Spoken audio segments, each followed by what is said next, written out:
कहानी एक छोटे से गांव की है जहां एक पुराना महल था जिसमें कोई नहीं रहता था। इस महल की छत को चांदनी रात में चमकते हुए देखने के बाद गांव के लोग कहते थे कि महल में आत्माएं बसती हैं। गांव के कुछ लोग कभी कभी उस महल के पास से गुजरते थे, लेकिन रात के समय महल के पास जाने की हिम्मत किसी में नहीं थी। एक रात तीन दोस्त गांव में घूमते घूमते महल के पास पहुंच गए। उनमें से एक ने महल के अंदर जाने के बारे में दोस्तों को कहा।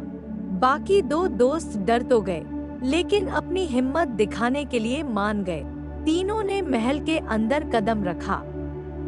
अंदर का माहौल बहुत ही अजीब और डरावना था।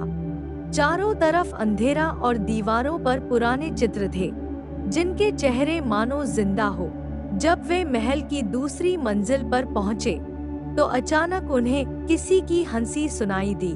वे चारों तरफ देखने लगे, लेकिन वहां कोई नहीं था।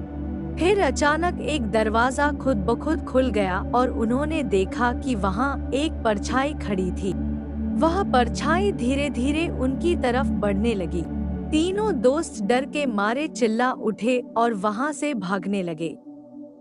भागते भागते उनमें से एक गिर पड़ा, और जब बाकी दो दोस्त उसकी मदद करने के लिए रुके, तो उन्होंने देखा कि वह परछाई अब उनके बिल्कुल करीब थी।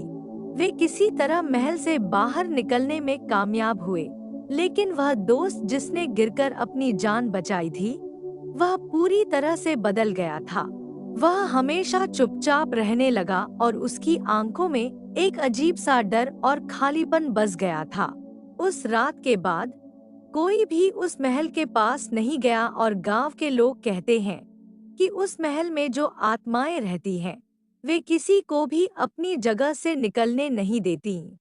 कहते हैं कि अगर आप उस महल के पास से गुजरें और आपको हंसी की आवाज सुनाई दे, तो तुरंत वहां से भाग जाएं, वरना वह आत्माएं आपकी आत्मा को भी अपनी तरह कैद कर लेंगी।